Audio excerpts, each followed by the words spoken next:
नमस्ते।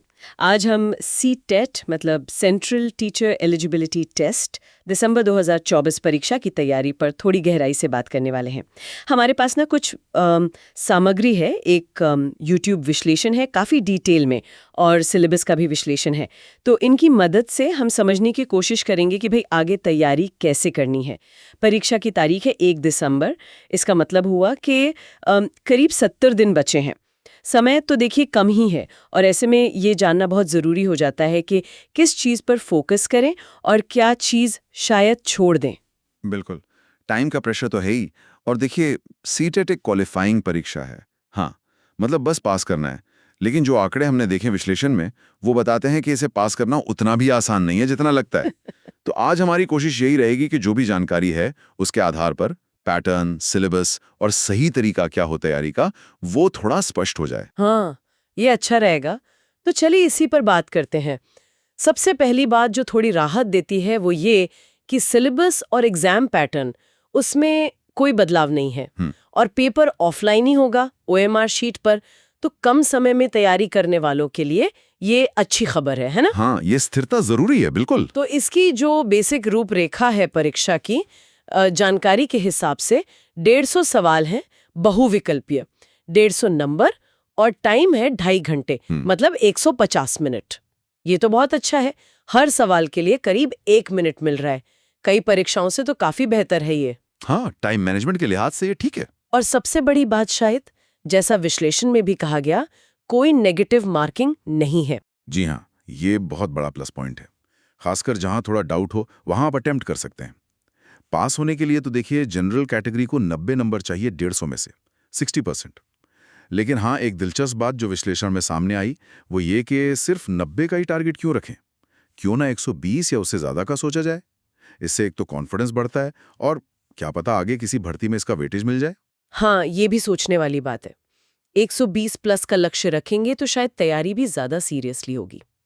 अच्छा, तो ये लक्ष्य पाने के लिए चाहे 90 हो या 120 प्लस, स्ट्रक्चर समझना जरूरी है। विश्लेषण में पेपर 1 और पेपर 2 का जो अंतर बताया गया है, वो कैसे मदद करता है तैयारी की प्लानिंग में? हाँ, ये समझना बहुत जरूरी है क्योंकि दोनों का फोकस अलग है। देखिए, पेपर 1 जो है वो क्लास 1 से 5 के लिए है। इसमें कुल 5 विषय होते हैं।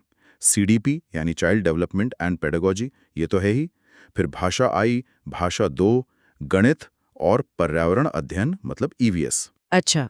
और हर सेक्शन से ठीक 30 सवाल, यानी सबका वेटेज बराबर है 20%। हम्म। इसका फोकस रहता है प्राइमरी के बच्चों पर, मतलब 6 से 11 साल के बच्चे, और बेसिक कॉन्सेप्ट्स। हम्म। वहीं जो पेपर 2 है वो क्लास 6 से 8 के लिए। उसमें थोड़ी कहानी अलग है। सीडीपी, भाषा आई, भाषा द्वीप, ये तो कॉमन है 30-30 नंबर के। अच्छा, ये तीनों कॉमन है? हाँ, ये तीनों कॉमन है। लेकिन जो चौथा सेक्शन है वो 60 नंबर का है और उसमें चुनना होता है। या तो आप मैथ्स और साइंस लेंगे या फिर सोशल स्टडीज, सोशल साइंस।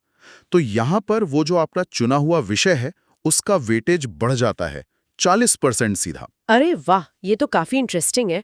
मतलब अगर कोई दोनों पेपर दे रहा है हाँ, तो 90 नंबर की तैयारी तो एक जैसी हो गई, सीडीपी और 2 भाषाएं। बिल्कुल सही कहा आपने। बिल्कुल कॉमन। ये जानकारी तो तैयारी को ऑर्गेनाइज करने में और शायद टाइम बचाने में भी मदद करेगी। बिल्कुल। ये कॉमन सिलेबस एक बड़ी राहत है। और यहीं पर ना एक और बहुत जरूरी बात आती है जिस पर विश्लेषण में जोर दिया गया है। वो है पेडागॉगी, शिक्षण शास्त्र। हाँ, पेडागॉगी। ये सिर्फ सीडीपी का हिस्सा नहीं है, ये हर विषय में घुसा हुआ है, ऐसा समझ लीजिए। हर विषय में, मतलब मैथ्स, ईवीएस, सब में? हाँ हाँ, बिल्कुल। चाहे आप गणित के सवाल कर रहे हो या भाषा के या ईवीएस या सोशल साइंस के, हर सेक्शन में लगभग 15 से 20 सवाल जो होते हैं वो सीधे सीधे उस विषय की पेडागॉगी से जुड़े होते हैं। मतलब सवाल सिर्फ ये नहीं कि आपको टॉपिक पता है या नहीं, बल्कि ये कि आप उसे बच्चों को सिखाएंगे कैसे। अच्छा, जैसे कोई उदाहरण?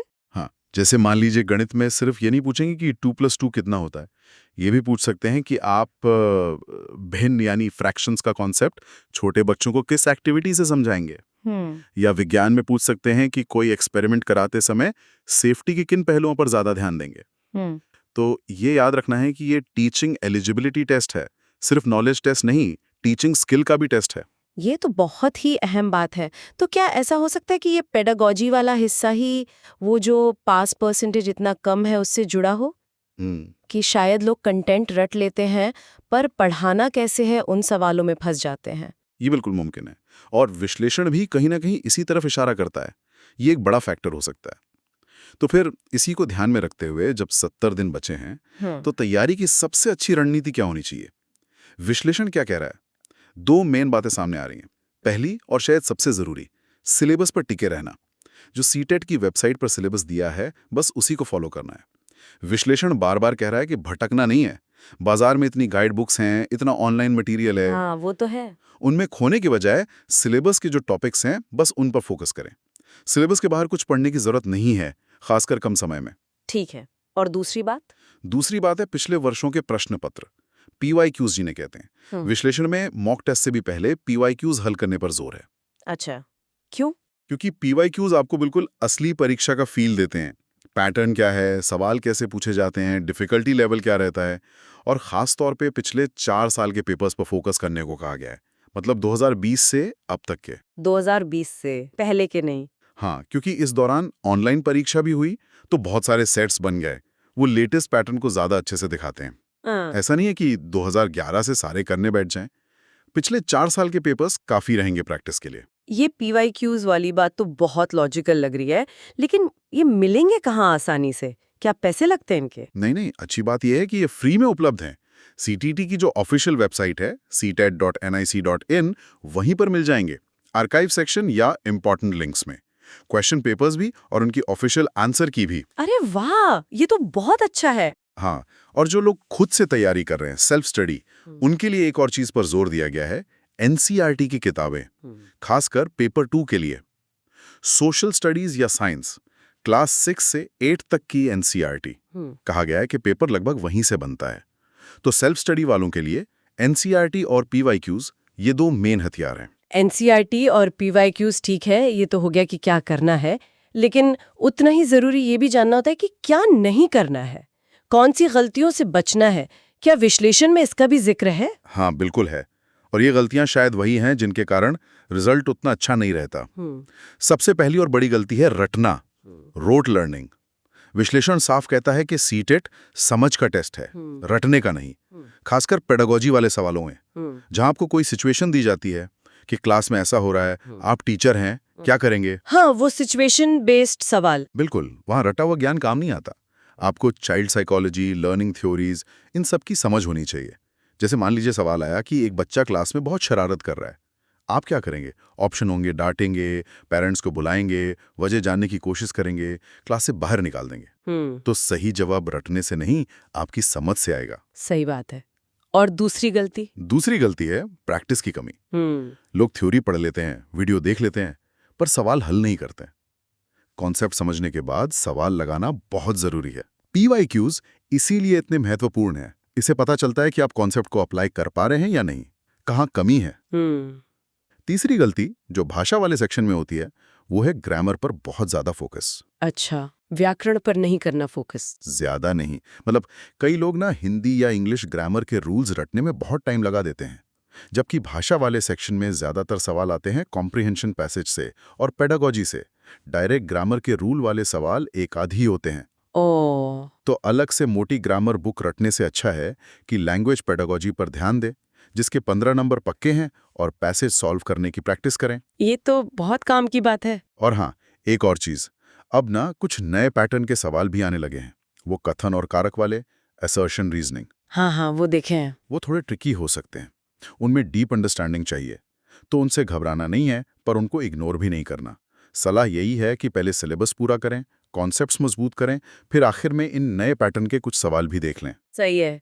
ये गलतियां सुनने में तो ऐसी लगती हैं कि इनसे बचा जा सकता है, पर शायद एग्जाम प्रेशर में या जानकारी के अभाव में लोग कर बैठते हैं, और शायद यही सब मिलकर वो चौंकाने वाले पास परसेंटेज का कारण बनती हैं, जिसके बारे में आपने शुरू में कहा था। क्या थे वो आंकड़े, एक बार फिर से बताएंगे? वो वाकई डराने वाले थे। हाँ, और वो आंकड़े ही इस परीक्षा को सीरियसली लेने की वजह बताते हैं। विश्लेषण में जुलाई 2024 के रिजल्ट्स का जिक्र था। पेपर 1 में करीब 7-8 लाख लोग बैठे थे, और पास हुए सिर्फ लगभग 1,20,000। लेकिन पेपर 2 का आंकड़ा सुनिए, उसमें लगभग 14 लाख उम्मीदवार थे। 14 लाख? हाँ, और क्वालिफाई कितने हुए? सिर्फ लगभग 29,000। बाप रे, 14 लाख में से सिर्फ 29,000? ये तो विश्वास ही नहीं होता। ये आंकड़े तो सच में आंखें खोलने वाले हैं। मतलब सीटेट को सिर्फ क्वालिफाइंग समझकर हल्के में लेना तो बहुत बड़ी गलती होगी।